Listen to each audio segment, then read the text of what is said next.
A nossa tentativa não se destina a impor ideia alguma ou a fazer prosélitos. É apenas uma oferta livre que não obriga ninguém a aceitá-la.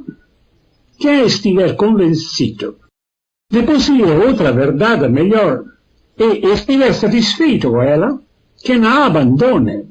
Quem não gostar de pesquisas no terreno dos tantos mistérios que nos cercam de todos os lados, que não gostar de se incomodar com o trabalho de aprofundar o seu conhecimento, enriquecendo-o com novos aspectos da verdade, pode ficar tranquilo na sua posição. Não desejamos perturbar ninguém. Não andamos em busca de seguidores a fim de conquistar domínio na terra. Não somos rivais de ninguém neste campo.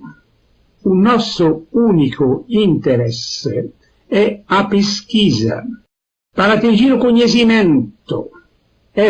Só este é o nosso objetivo, e não o de conquistar poder algum no nosso mundo.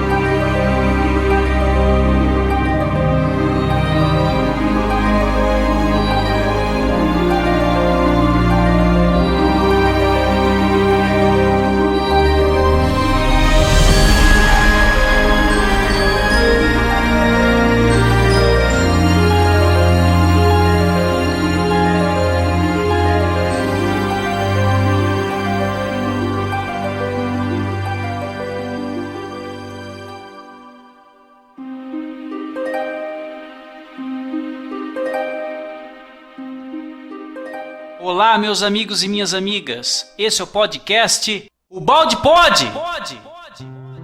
E é uma alegria enorme estar aqui com vocês novamente. Hoje ofereceremos o episódio número 5. Aqui quem fala é o Tom, do Grupo Balde Brasil. E hoje estão aqui amigos dos estados do Rio Grande do Sul, do Rio de Janeiro, Minas Gerais, Goiás e Paraíba.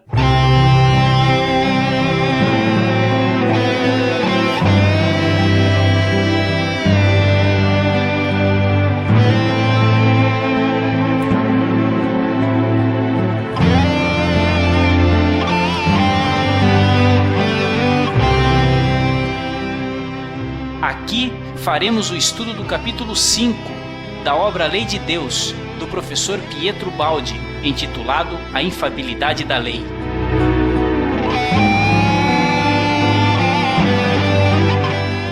Neste 5º capítulo, o professor Ubaldi nos esclarece a função da dor como sabedoria da lei e demonstra por que no mundo existe tamanha desilusão e insaciabilidade, tanto de pobres quanto de poderosos, como se a felicidade nunca chegasse a se realizar, e demonstra o porquê de tudo isso.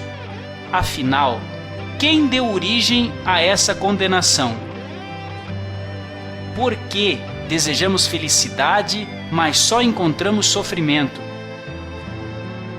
Por que fazemos mau uso da máquina que representa a lei de Deus, e quem sofre é o mau operário, surgindo a dor como educadora, para então ensinar a técnica do funcionamento desta máquina, a fim de fazê-la trabalhar bem, para a sua vantagem, e não mal, para o seu dano.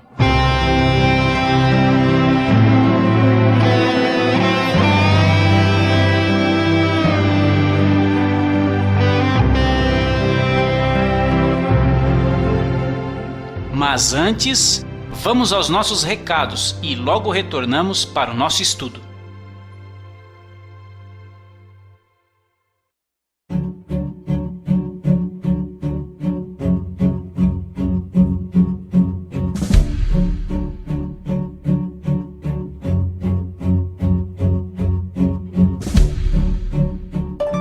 Olá pessoal, eu sou Borges, sou aqui do Monte Alverne do Brasil, em Brasília, local que Rafael teve os primeiros contatos com a obra de Ubaldi.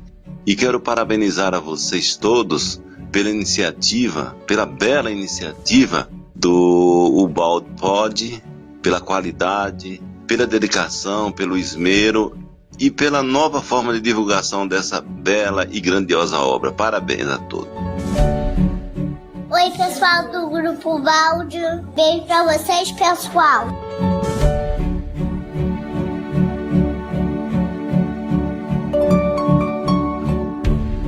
O primeiro recado é lembrar o ouvinte que lançamos o Momentos de Sabedoria, que são reflexões de 5 minutinhos apenas e que você pode acessar no YouTube e no nosso perfil do Facebook.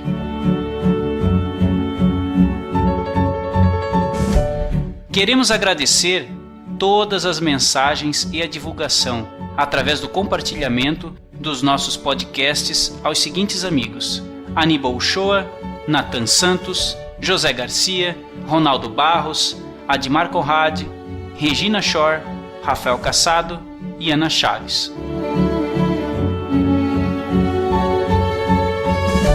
Gostaria de fazer uma chamada especial para o 20º Congresso Nacional Pietro Baldi, que será na cidade de Franca, São Paulo, de 21 a 23 de agosto, e cujo tema deste ano é Consciência, o voo para o Espírito. O congresso contará com os oradores Ariston Teles, Maria Adelaide, Gilson Freire, Jorge Damas, Júlio Damasceno e Maurício Crispim. Desde já, a equipe Ubaldi Brasil envia um grande abraço a todos os congressistas de Franca.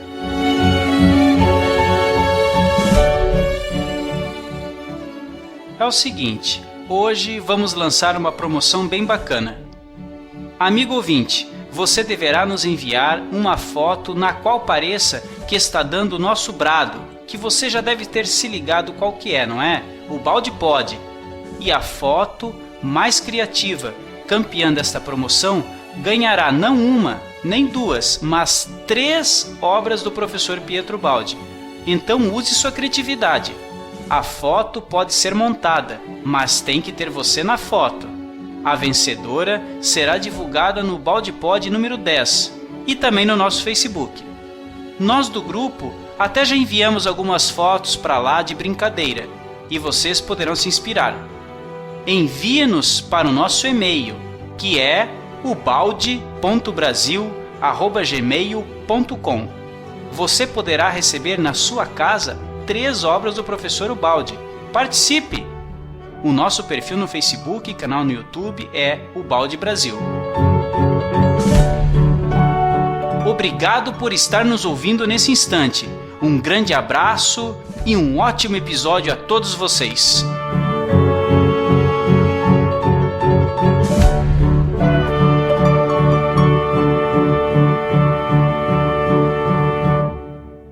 Solicito agora que a Gi inicie a nossa leitura.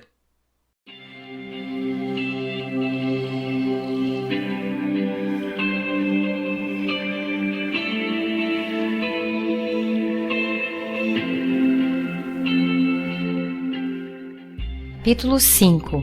A infalibilidade da lei. A função da dor e a sabedoria da lei.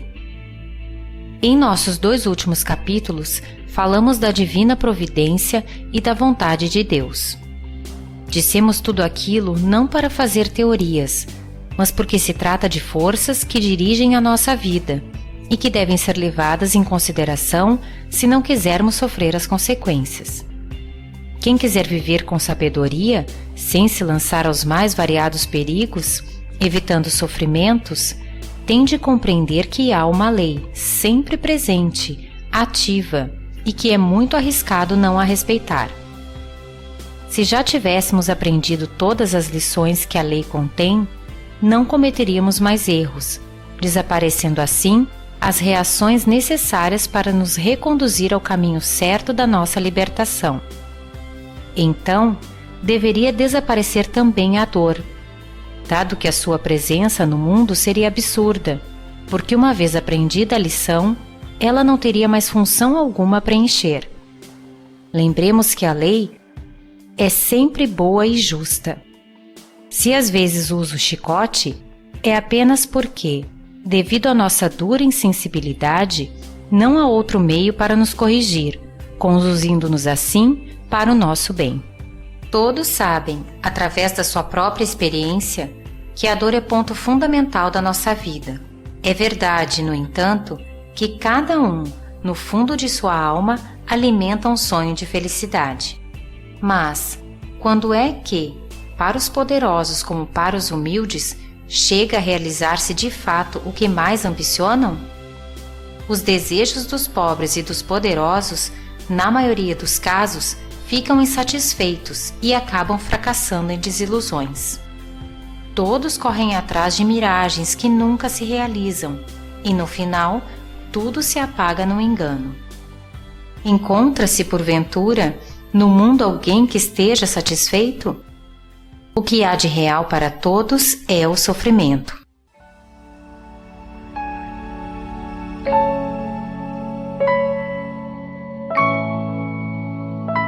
Na grande síntese, o Baldi vai falar que a dor tem uma função fundamental de equilíbrio na economia da vida. E isso é interessante porque a lei de Deus, quando a gente diz a lei de Deus, né, o próprio Baldi fala isso, nós estamos querendo dizer o pensamento de Deus, já que o pensamento de Deus é a lei. E a lei é econômica, ela vai fazer o indivíduo evoluir pelas vias mais rápidas possíveis e ele assim atingir a sua salvação. Então, muitas vezes, ou sempre, a dor ela tem essa função. Se eu, por algum motivo, me desviei da lei naquele ponto e não retornei ao pensamento, à lei, eu vou sofrer naquele determinado ponto para que eu desperte, acorde, para poder, dessa forma, seguir o pensamento de Deus, seguir a lei, que é sempre boa e justa, como o Baldi disse, e é sempre o melhor para nós estar de acordo com a lei.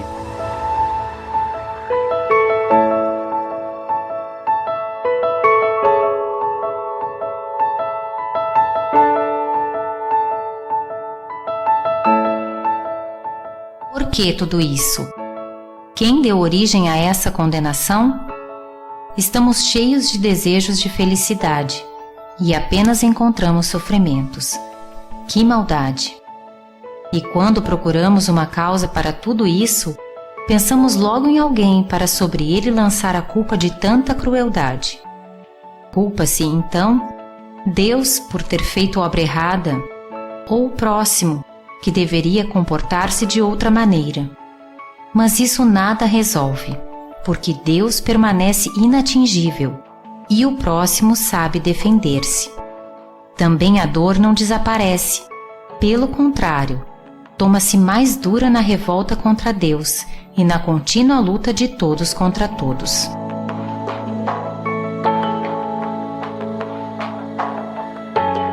Ô Neto, nessa parte, o professor ele comenta sobre um sentimento que da dor se tornar mais dura aquele que demonstra revolta contra Deus.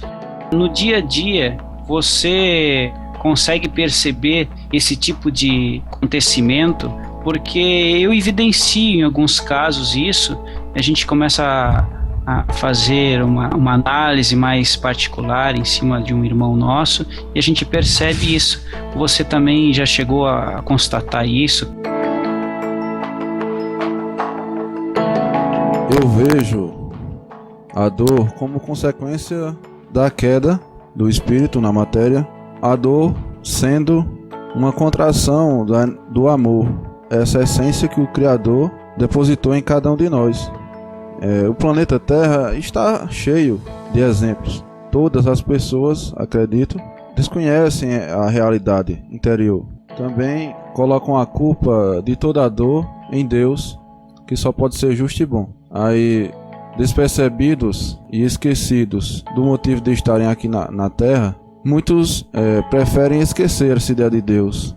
E vivendo assim, em total egoísmo, em total orgulho, gerando o transtorno entre todos, né? Porque o orgulho e o egoísmo, ele nos separa de todas as outras pessoas E mesmo aquelas pessoas que praticam uma religião, elas fazem em seu aspecto exterior e exigem muitas vezes de Deus recompensas como se elas fossem quem ditassem as leis, né? Mas que também sofrem essa dor como todos aqueles que não praticam às vezes uma religião. E esse amor é a chave para nos libertarmos da dor. Então a gente deve expandir o máximo esse amor através do amor aos animais, às plantas e a todos os seres, né, que convivem junto conosco. Porque amar a Deus é também amar a sua criação. Como pode o homem amar a Deus se não ama seu próximo? Obrigado, Neto. Eu acho que essas práticas todas nos auxiliam a contemplar de maneira mais coerente a obra do Criador. Tudo que você colocou aí são vários aspectos, questões que a gente observa e as pessoas podem estar fazendo agora, nesse momento, né, ouvindo a gente aqui falar, se identificando em alguma situação, refletindo e revendo esse tipo de atitude. Em A Grande Síntese, no capítulo 81, que se chama A Função da Dor, né? E como nós estamos conversando sobre a dor, o Pietro Baldi diz assim, Pietro Baldi não, na verdade sua voz, né? A entidade que dita essa obra.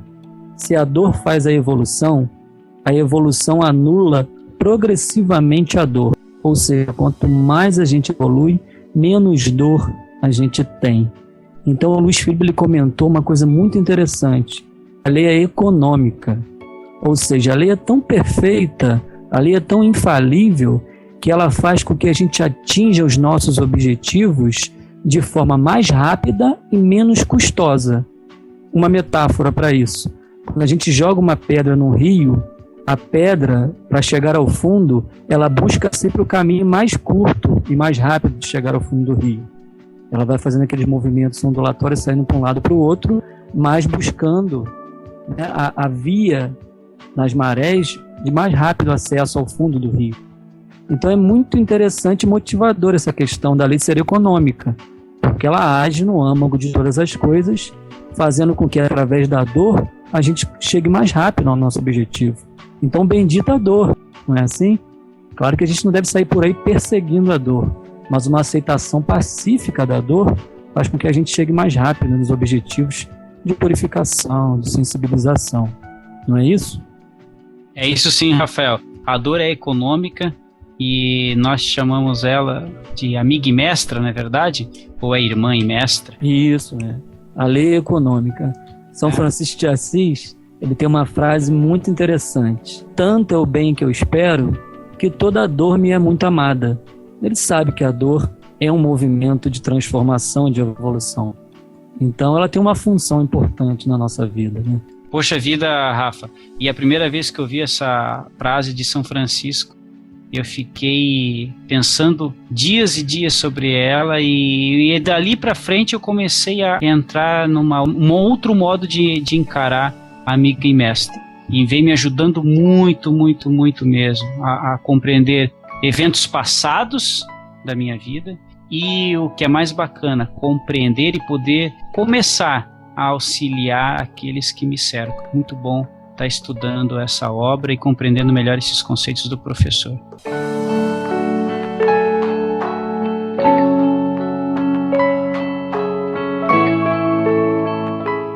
Continuamos assim, todos mergulhados no mesmo pântano, ricos e pobres, cultos e ignorantes, poderosos e fracos.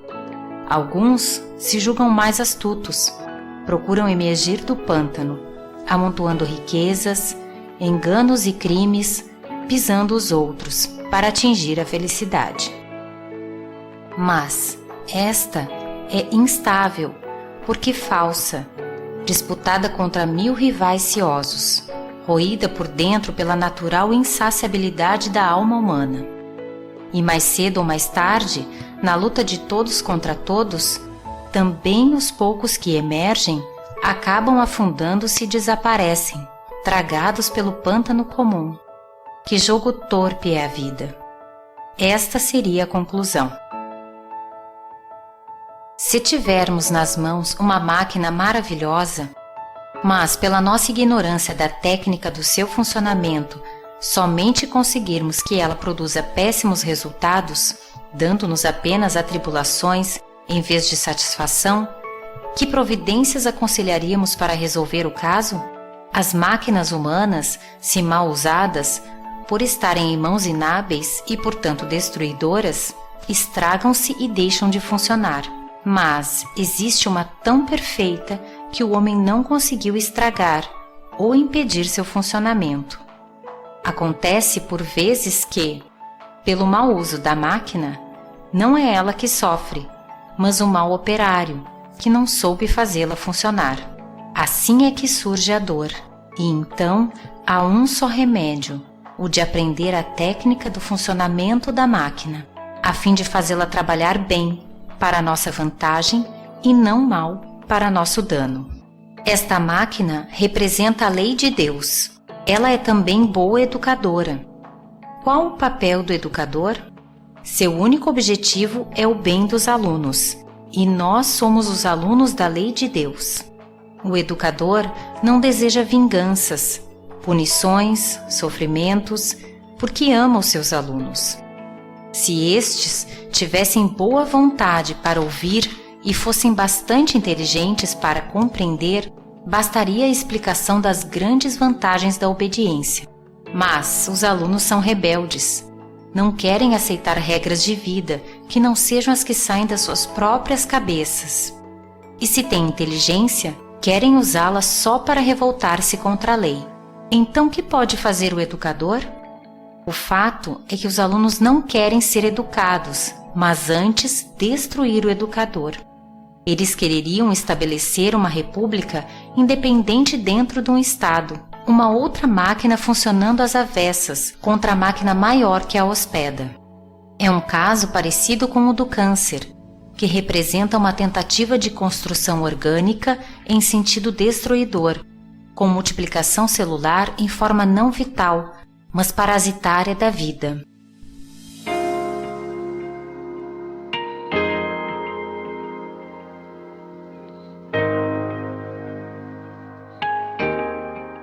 Rafael, eu gostaria que você pudesse me esclarecer essa parte em que o professor Ubaldi ele compara a nossa rebeldia como um aluno muito rebelde, e muitas vezes esses alunos eles não querem ser educados mesmo, né? E parece que querem destruir o educador.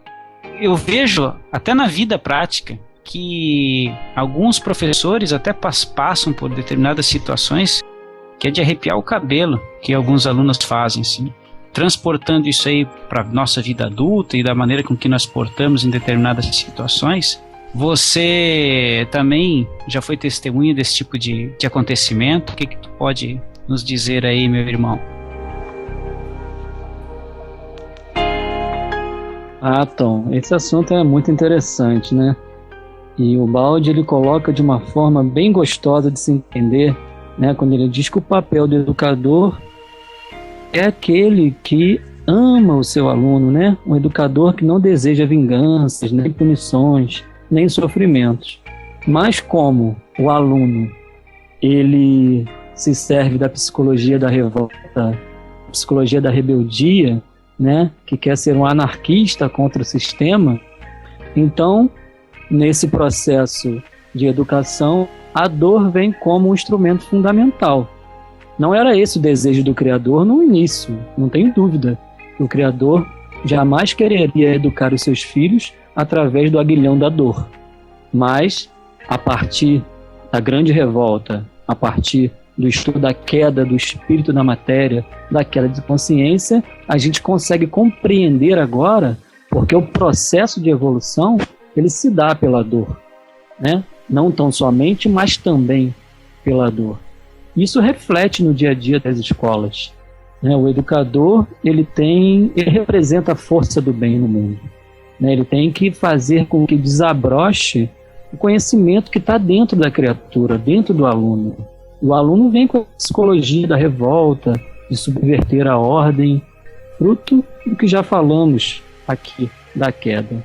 Então é necessário no mundo, para qualquer questão de regeneração, um método de educação avançado, profundo, diferenciado, como já vem sendo trazido por muitos, né? Sobretudo Eurípides Barçanufo, Comênios, Pestalozzi, o próprio Kardec, o Baldi também, que é um grande professor. E essa nova ótica, que gostamos muito de estudar, é a ótica de olhar o ser como um ser encarnado, como um ser em processo de evolução, como um ser que está em purificação. Então, uma educação voltada nestes princípios, a Dora Encontre, ela tem a pedagogia espírita, né? O Eurípides Barçanufo, ele tem a pedagogia do amor. São pedagogias que olham o ser dessa forma. E isso faz uma diferença incrível na vida dos alunos que tem esse princípio de rebeldia dentro de si. Então, quando você se alinha ao pensamento dele, quando você desce a ele, sem punições, sem recompensas, com aulas passeio, uma série de métodos que faz com que ele realmente consiga aprender com mais facilidade, desabrochar os seus valores. E esse método ele tem que ser aplicado urgentemente. Há muitos esforços, graças a Deus, isso vem crescendo. E isso dá um podcast, Newton. Esse estudo da pedagogia dá um podcast.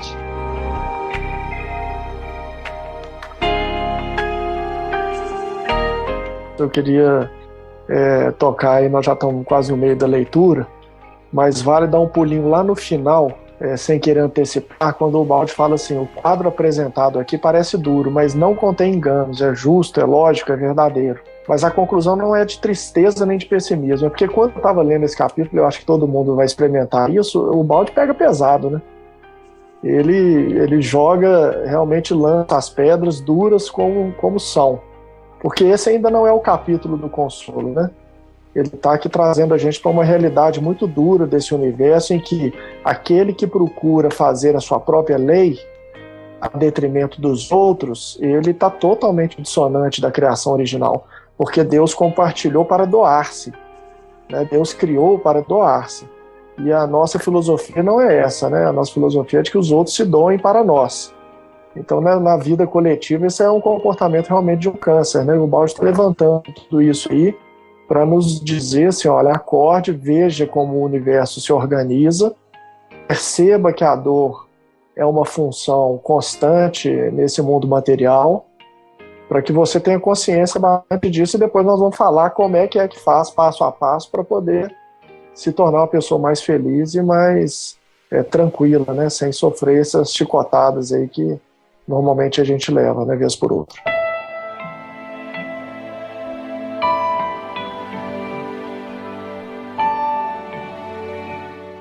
Só lembrando ao nosso amigo ouvinte aí, fique atento quanto a este aspecto, que alguns capítulos eles vão esclarecer, outros vão consolar. Evidentemente que alguns vão acabar se empolgando, vão pegar essa obra e vão ler no final de semana, mas depois vão ouvindo aqui nossa leitura novamente, e determinadas obras nós precisamos ler e reler, e com esses comentários vai despertar para outros aspectos que não atentou na primeira leitura, e até vai poder interagir com o grupo.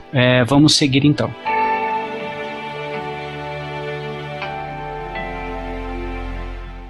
Então, para o educador, não há outra escolha. De duas, uma. Para agradar, poderia não reagir, como quereríamos nós, os alunos. E como acontece no caso do câncer, com os organismos fracos que não sabem defender-se. Mas, neste caso, depois de ter destruído tudo, também as células destruidoras do câncer, por sua vez, hão de morrer. Ora, o educador sábio não pode permitir isso. O que lhe resta é reagir, impondo disciplina. Isto é duro, porém não há outro caminho. Esta tentativa de construir uma máquina às avessas dentro da máquina regular, ou uma república inimiga dentro de um Estado organizado, ou um câncer dentro de um organismo sadio, ameaça a função de bem que o educador, custe o que custar, há de cumprir. E ele pode fazer tudo, menos renunciar a esta sua função, porque dela depende o que para ele é mais importante, o bem dos alunos. Então, se ele quer verdadeiramente bem a estes, que pode fazer se não usar de disciplina e ensinar por esse método, já que os outros mais benignos não deram resultado? Também as células do câncer quereriam viver. Mas somos nós, porventura, cruéis quando as afastamos cortando o tumor? Também os criminosos quereriam gozar a vida, à sua maneira. E poderemos nós considerar-nos ruins quando, em defesa da sociedade, os isolamos nas prisões? A rebeldia do homem é uma espada que ele usa contra si mesmo. A lei impede, entretanto, sua destruição. Ele quereria perder-se e a lei quer levá-lo à salvação.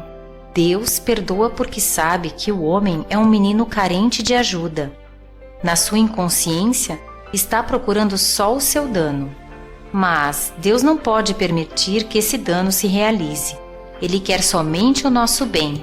A lição tem de ser aprendida. Disto não há que fugir, porque de outra maneira seria desmoronando o plano de Deus e nós involuiríamos ao invés de evoluirmos. Cientifiquemo-nos destes pontos. O progresso tem de se realizar, por isso a lição tem de ser aprendida.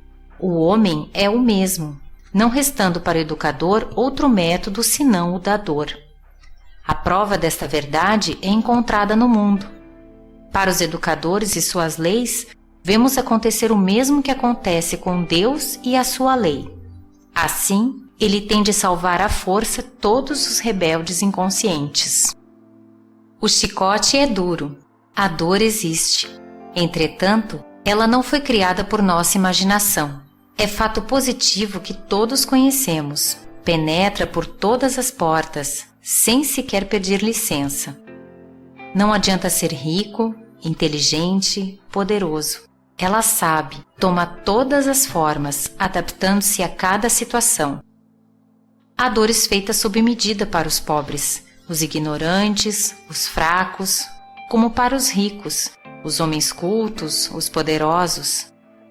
Os deserdados estão cheios de inveja dos que se encontram acima deles, e não sabem que acima das suas dores encontram-se às vezes dores maiores.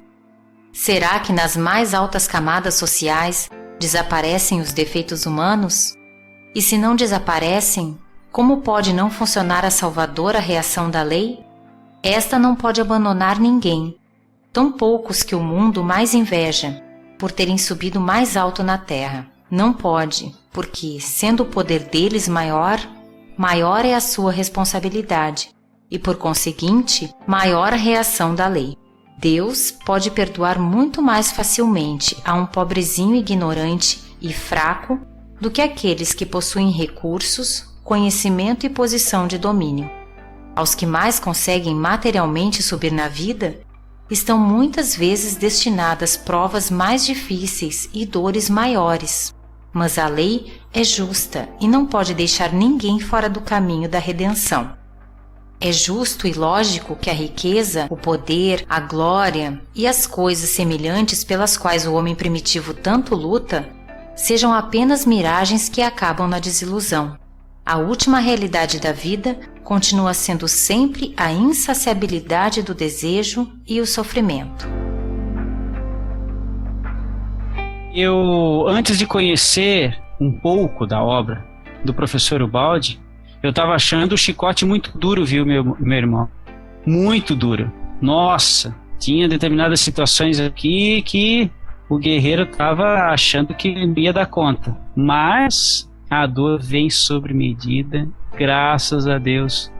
Estou começando a observar isso com o auxílio do professor Ubaldi.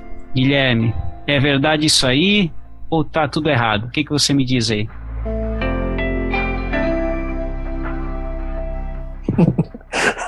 Ô Caíto, o chicote é cada vez mais duro, meu amigo, mas cada vez ele bate menos. Aí uma chicotada só, você já fica esperto. Acho que é por aí. A gente vai aprendendo com o tempo a ler os sinais que a vida vai entregando, né? Mas essa história aí de que quem muitas vezes deseja se esconder nas conquistas humanas em busca de uma felicidade que é cada vez mais fugidia, né, à medida que ele sobe e tem responsabilidade, riqueza ou poder, muitas vezes a infelicidade ele se instala. A gente tem muitos estudos nesse sentido, nós vamos poder falar deles em outros capítulos, são estudos sobre a felicidade. Mas eu, em vez de olhar, né, para os estudos atuais, eu queria lembrar aqui nesse parágrafo da vida do Diógenes de Sinope. Ele viveu na 400, mais ou menos, a 413 a.C., que ele nasceu. E ele foi fundador da escola cínica. O Diógenes, ele era famoso porque ele morava num barril. E ele tinha uma vida muito simples. Ele andava com uma lanterna procurando homens de verdade. Essa era um marco da vida desse filósofo. E olha que interessante, para ele, os deuses deram aos homens as formas para eles viverem de modo fácil e feliz. Mas os próprios deuses esconderam essas formas dos homens. Olha que sintonia que tem com a criação do sistema e do antissistema. Ou seja, Deus realmente colocou à nossa disposição, mas nós, como manifestação de Deus transcendente, né, imanente, nós mesmos escondemos essa felicidade de nós, né? E o caso que eu acho mais interessante, sem querer me estender aqui, do Diógenes, é o seguinte: reza a lenda que ele foi procurado por Alexandre, que era um imperador que detinha o maior poder da época, né? E o Alexandre chegou até ele nessa praça, estacionou na frente dele, e como ele era um homem sábio, perguntou para ele, falando assim: Diógenes, eu queria que você me me desse uma resposta. Se me agradar, você pode escolher qualquer coisa que você quiser que eu vou lhe dar. E o Diógenes falou assim: manda. E o Alexandre perguntou para ele qual que era o segredo da verdadeira felicidade. E o Diógenes, pensando um pouco, falou: olha, você não deve desejar nada que o mundo queira te dar, e nem precisar de nada que o mundo possa tirar de você. Então, mais feliz é aquele homem que menos tem necessidades. E o Alexandre ficou muito encantado com a resposta e perguntou assim: agora você pode me falar o que você quiser que eu vou te dar. E o Diógenes olhou para ele e falou assim: então você dá um passinho para o lado que você está tampando o meu sol. Pô, demais essa história, Guilherme, do Diógenes, muito interessante. O Luiz, o chicote bate forte por aí também, meu irmão? Como é que é aí? Bate, mas a gente vai enfrentando com coragem, né, Tom? É interessante que eu peguei um trechinho aqui, que ele fala assim: não resta ao educador outro método senão o da dor. Por que não resta ao criador, no caso, outro método que não seja esse? Porque a criação, ela é fundamentada em dois grandes pilares, que é o amor e a liberdade. E através da dor, Deus encontrou uma forma de fazer a criatura voltar à perfeição do sistema, voltar à perfeição da lei, sem ferir o livre-arbítrio da criatura. E isso é muito interessante, né, Tom? E como, Luiz, e como? Esse aspecto aí da dor é que eu tô cada vez mais mudando, transformando totalmente os conceitos, a maneira com que eu enxergava ela, e você trouxe agora um elemento também que é muito interessante de nós enxergarmos a grandiosidade da lei de Deus. Rafael, o chicote tá bem leve, não tá? Ou tá? Como é que tá? Me diz aí. Leve? Como diz o Balde, né? As dores, o chicote é feito sob medida, né? Pro rico, pro pobre, pro ignorante, pro fraco. Mas cada um tem uma percepção desse, né? E apesar do Balde vir bem realista, bem firme nas suas colocações, eu vejo de uma maneira muito positiva. Acredito que vocês também. Mas positiva é o seguinte, porque é uma dor que visa somente o bem. Então, o amor de Deus, que já é incomensurável, cresce mais ainda aos nossos olhos. Que seria de nós sem esse chicote? A gente permaneceria num sistema de rebeldia até o nosso próprio aniquilamento, sabendo que o aniquilamento é impossível, claro. Mas, teoricamente, se não houvesse o recurso do chicote, o recurso pedagógico da lei, a gente iria para o fundo do poço. Não é verdade? Então, olha o amor de Deus que não permite que a criatura se aniquile. Isso é amor, gente. Amor é isso. Amor, ele vai até o fim, reerguer a criatura. Então, isso é de chorar, né? O amor divino é uma coisa assim inatingível ainda para a gente. E estudando Balde, isso cresce ainda mais aos nossos olhos. Eu me sensibilizo muito com isso, né? De perceber esse telefinalismo, esse objetivo profundo da criação de nos reerguer, apesar de haver a teórica possibilidade de uma anarquia infinita. Então isso é Rafa, muito gratificante. Rafa, desculpa te interromper, mas é só porque eu imagino que venha na cabeça de quem está ouvindo muitas vezes aí a seguinte colocação: não, mas eu não quero morrer, eu não quero deixar de existir, eu só quero viver a minha vida. E o egoísmo é que é a morte, porque a gente percebe que na criação tudo é encadeamento, lei de unidades coletivas. É impossível simplesmente retirar-se da criação de maneira egoísta, porque tudo é conjunto, né? Tudo é interligado. Tudo interligado. Então é nesse sentido que está a morte, né? O desejo de morrer, ele é um desejo de viver uma vida isolada, que é impossível, porque a criação é coletiva, né? E o medo de morrer também vem dessa insaciabilidade. O ser sabe que ele é eterno. Então ele tem na sua intimidade esse medo de morrer, porque ele sabe que a vida não é esse processo de reencarnação que a gente está envolvido. A vida é uma eternidade, um contínuo. Então a gente tem dentro de nós essa centelha gritando. Então o ser, ele não aceita com muita tranquilidade a morte. Talvez também por isso. Então com o balde a gente aprende o porquê existe a dor. O porquê o mal. O porquê a gente tem que evoluir. Então são perguntas que a gente não fazia e agora a gente faz e sabe as respostas com o grande professor Pietro Baldi.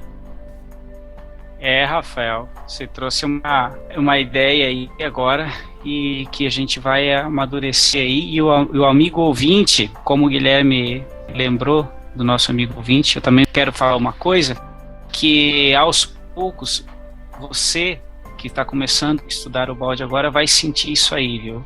Não é da noite para o dia, mas é aos poucos, e vai chegar um momento que você vai dar um estalo assim e, poxa vida, este tipo de situação agora, como eu estou me saindo melhor. Há um tempo atrás seria um grande caos, mas agora é porque você está atingindo um ponto de observar as coisas de uma maneira com maior harmonia. Você vai enxergar a grandiosidade da lei de Deus. E aí você vai enxergar diferente a dor, você vai enxergar de maneira diferente as diversas oportunidades que a vida lhe dá para exercitar, não é verdade?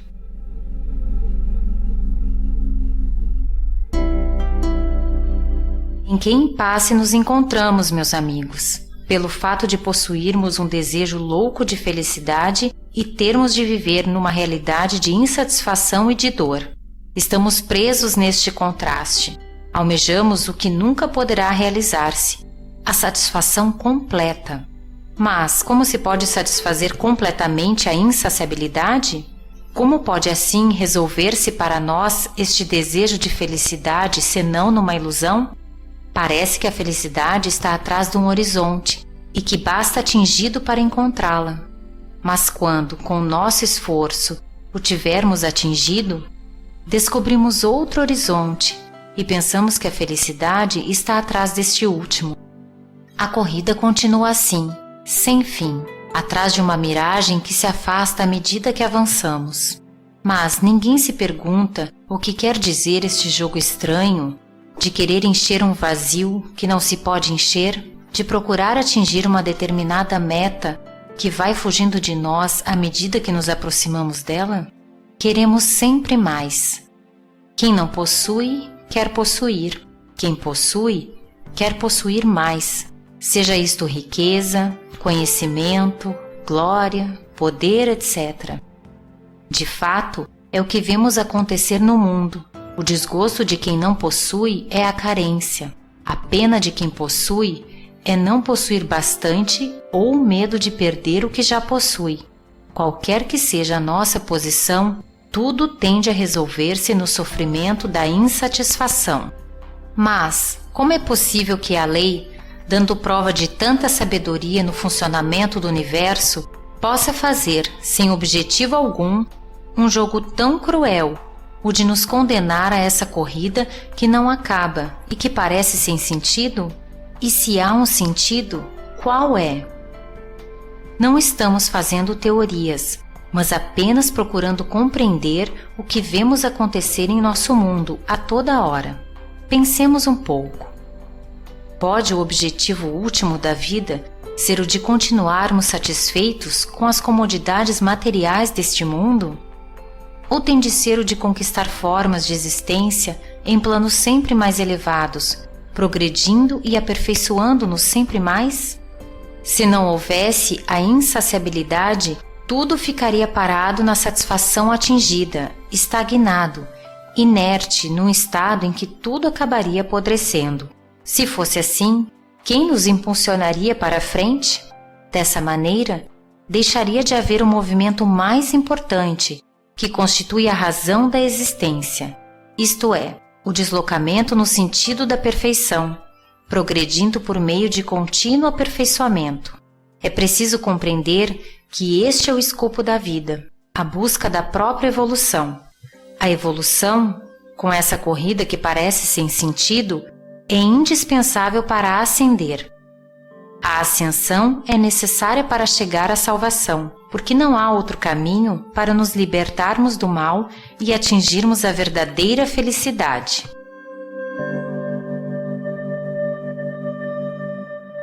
Eu tô percebendo que o Baldi, ele afirma que não vem fazer teorias, né? Mas é algo que ele vê acontecer no mundo a toda hora. Nesse aspecto, Elemara, você que está começando a ler as obras de Ubaldi, você sente isso no professor? Qual é a tua testemunho aí nesse sentido aí? Eu percebo que não é uma teoria que o Ubaldi fala da lei de Deus, mas coisas que acontecem no nosso cotidiano. Eu tenho, por exemplo, situações em que eu teria uma reação algum tempo atrás, antes de ler a lei de Deus, e que hoje eu vejo com muito mais amorosidade, com os olhos mais amorosos e mais tolerantes. E a minha reação é totalmente diferente da que eu teria há um tempo atrás. A lei de Deus se pratica no dia a dia, no cotidiano, em cada segundo do seu dia, desde que a gente acorda até a hora de dormir. Tá ok, Elemara, bacana o seu depoimento e vamos conversando aí, é muito interessante trocar ideias com quem está travando os primeiros contatos aí com o professor Ubaldi.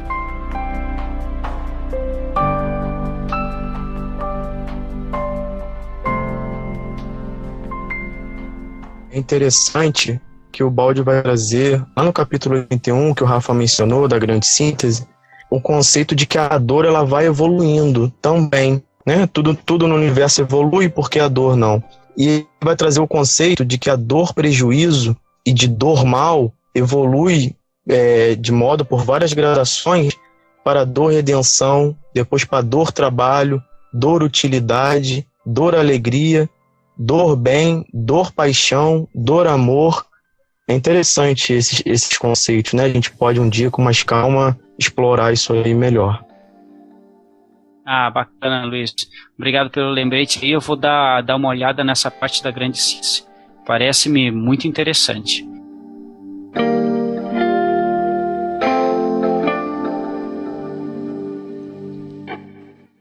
A mesma coisa se pode dizer a respeito da dor. A nossa vida baseia-se nesta dura condenação, que parece de uma crueldade sem sentido. Por que isso? O mundo ocidental aceita a ideia de que a paixão de Cristo foi um meio de redenção. Que quer dizer isto? Em todas as religiões do mundo existe o conceito de que o sofrimento é útil, que saber sofrer é virtude que constitui mérito. A razão deste fato é sempre a mesma. A dor existe porque é um meio para progredir. Nele se baseia a evolução, tendo exatamente a maravilhosa função de destruir a dor. Se a dor, que todos percebem e tantas coisas ensina, é meio de evolução, a evolução é meio de salvação. Tudo que é maceração, seja dor, trabalho para criar, esforço para subir, é meio de salvação. É grande erro querer parar o progresso que nos leva para Deus.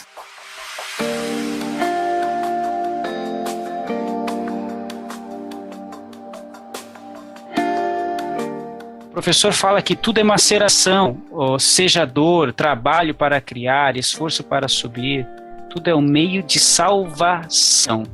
Sérgio, você andou refletindo sobre essa frase, sobre esse aspecto aqui. Gostaria que você pudesse me elucidar mais profundamente sobre esse tema. Meu amigo Tom, esse comentário do professor Baldi, né, sobre o mundo ocidental aceitar a ideia da paixão de Cristo como um meio de redenção, de salvação, me tocou profundamente. Porque o professor, ele dá a interpretação que é mais atualizada com os conhecimentos atuais, tanto psicológicos e com o grau de desenvolvimento consciencial da humanidade, sobre a significação do Calvário do Mestre Jesus. Né? Porque há muitos séculos, as doutrinas cristãs, tanto católicos como as igrejas reformadas protestantes, pregam que a salvação, através da simples confissão na crença em Cristo, arrebatariam os filhos de Deus da lama da terra para que fulgurem imediatamente entre os anjos do céu. Mas o professor Baldi nos explica que o grande testemunho de Jesus Cristo, um testemunho de amor, de perdão, na crucificação, nos deu o conhecimento de que a dor é útil e que saber sofrer é virtude meritória. E existe porque é um meio para progredir. Nela se baseia a evolução. Salvou-nos o Cristo, ensinando-nos como reerguer-nos da treva para a luz. Salvar é, portanto, levantar, iluminar, ajudar, enobrecer. Então, não tem como, nessa reflexão, eu não citar dois comentáriozinhos rápidos que eu gostaria de ler. Um é um versículo de Paulo que o benfeitor Emmanuel fez um comentário no livro Fonte Viva, no capítulo 97, intitulado A Palavra da Cruz. O versículo diz o seguinte: Primeira Carta de Coríntios, capítulo 1, versículo 18. Porque a palavra da cruz é deveras loucura para os que perecem, mas para nós que somos salvos é o poder de Deus. Comentou o benfeitor: a mensagem da cruz é dolorosa em todos os tempos. Do Calvário desceu para o mundo uma voz, a princípio, desagradável e incompreensível. No martirológico do Mestre situam-se todos os argumentos de negação superficialmente absoluta. Mas o Cristo usa o fracasso aparente para ensinar o caminho da ressurreição eterna, demonstrando que o eu nunca se dirigirá para Deus sem o aprimoramento e sem a sublimação de si próprio. Repitamos a mensagem da cruz ao irmão que se afoga na carne, e ele nos classificará à conta de loucos. Mas todos nós, que temos sido salvos de maiores quedas pelos avisos da fé renovadora, estamos informados de que, nos supremos testemunhos, segue o discípulo para o Mestre, quando o Mestre subiu para o Pai na glória oculta da crucificação. E, por fim, eu gostaria também de comentar um trecho que foi escrito pelo Espírito Amigo, no Evangelho segundo o Espiritismo, capítulo 9, no item 7, intitulado A Paciência. Diz assim: a dor é uma bênção que Deus envia a seus eleitos. Não vos aflijais, pois quando sofrerdes, antes bendizei de Deus onipotente, que pela dor, neste mundo, vos marcou para a glória no céu. Se, porém, atentarmos nos deveres que nos são impostos, nas consolações e compensações que, por outro lado, recebemos, havemos de reconhecer que são as bênçãos muito mais numerosas que as dores. O fardo parece menos pesado quando se olha para o alto do que quando se curva para a terra a fronte. Coragem, amigos. Tendes no Cristo o vosso modelo. Mais sofreu ele do que qualquer um de vós, e nada tinha de que se penitenciar, ao passo que vós tendes de espiar vosso passado e de vos fortalecer para o futuro. Sede, pois, pacientes, sede cristãos. Essa é a palavra, resume tudo. Um Espírito Amigo, Árvore, 1862. Então, isso é realmente o que eu gostaria de comentar sobre o verdadeiro sentido da salvação. Tá? Obrigado, Amici.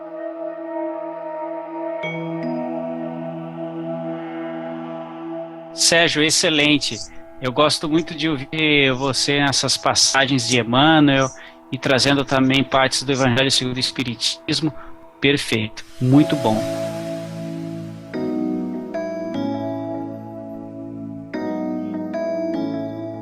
O quadro aqui apresentado parece duro, mas não contém enganos. É justo, lógico e verdadeiro. A conclusão não é a tristeza, nem o pessimismo. A porta para a felicidade não fica fechada, mas bem aberta para todos os honestos, todos os de boa vontade. Não estamos aqui para destruir, mas para construir. Se destruirmos alguma coisa, é só no terreno das ilusões, para construirmos no terreno sólido da verdade.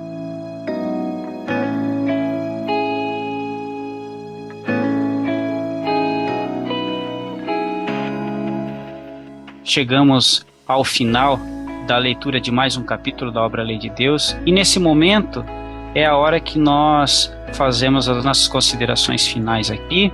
Então eu vou chamar inicialmente o Márcio, lá de Acreúna, Goiás, para dar o seu alô.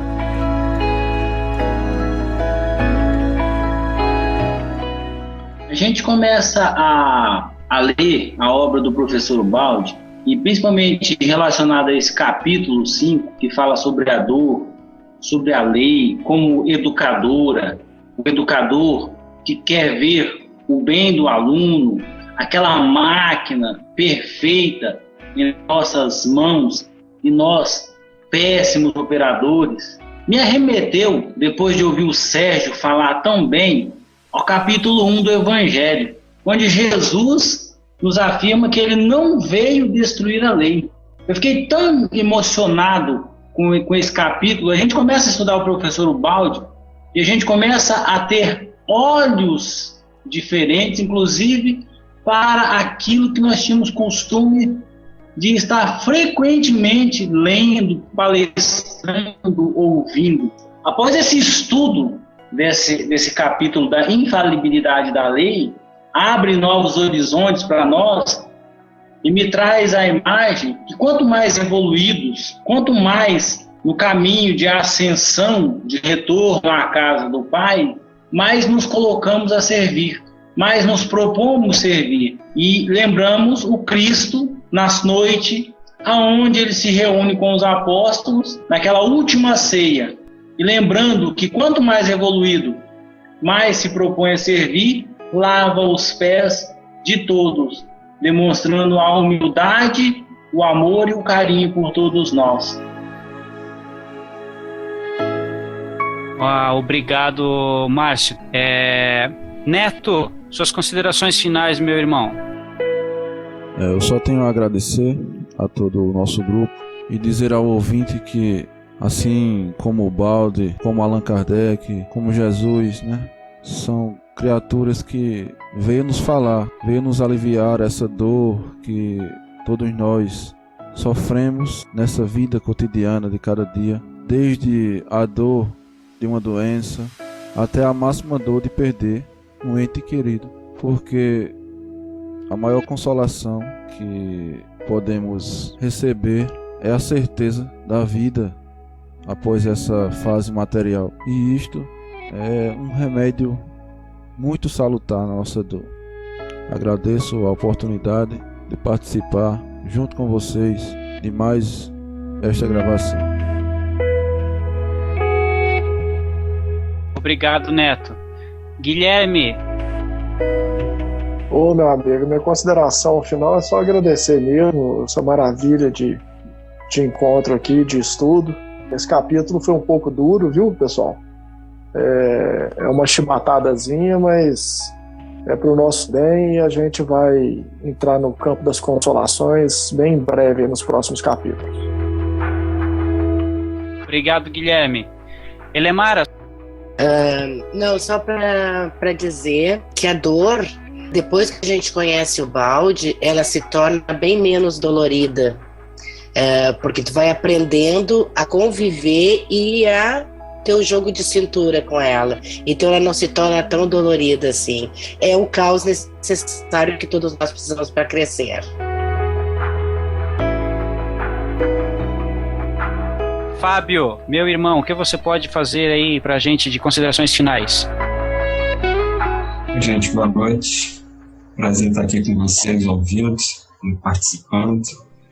Eu queria falar um pouco da dor mais rápido, porque essa figura, essa mestra, né, que eu tenho tentado assim chamá-la, ela sempre me remete à figura no momento, na verdade, do Calvário do Cristo.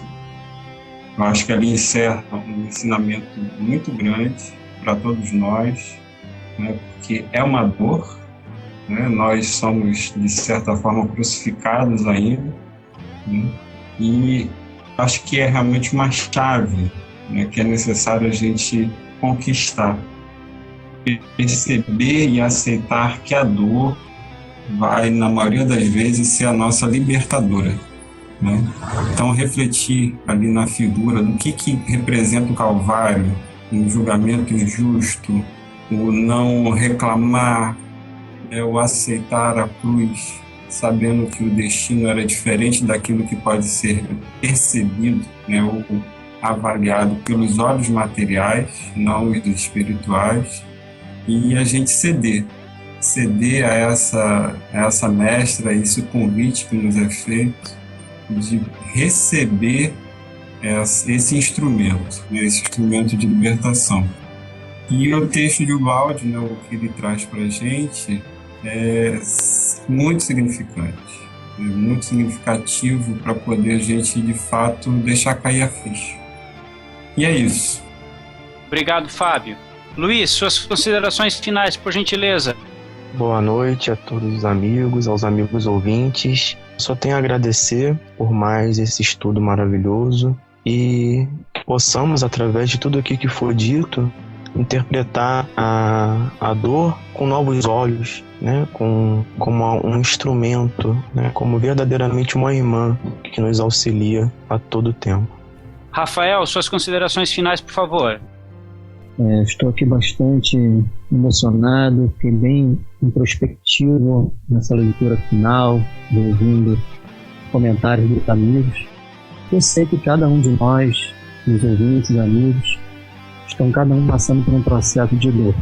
Cada um está num estágio onde a dor está batendo e cada um clama, né, como um hino, compreender o que Deus está querendo de nós, qual o significado da dor em nossa vida. É interessante ver pelos ensinamentos de Ubaldi que mesmo um anjo ele não se encontra saciado enquanto houver esses hinos de dor na Terra em outros planetas primitivos. Então, felizes os que choram, bem-aventurados os aflitos. Obrigado, Rafael. Sérgio, meu irmão, suas considerações finais, por favor. Bem, meu boa noite também vai com muita gratidão, né? Eu agradeço muito a todos os amigos aqui desse grupo por terem me apresentado o professor Ubaldi, né? Porque com vocês também comecei a estudar essa obra maravilhosa e vai também como um estímulo para que o ouvinte continue conosco. Gi, por favor, suas considerações finais. Bom, pessoal, muita coisa para refletir com o capítulo de hoje. É um capítulo extremamente importante, interessante, que parece duro, mas não é. E então eu só tenho a agradecer mais essa noite de estudos aí com todos vocês. Um meu abraço, boa noite a todos. Ok, meus amigos. Amigo ouvinte, aqui é o Tom, eu falo de Porto Alegre. Foi uma alegria enorme estar com vocês aí. Muito obrigado por compartilhar nosso podcast, mandar o seu e-mail. Até mais.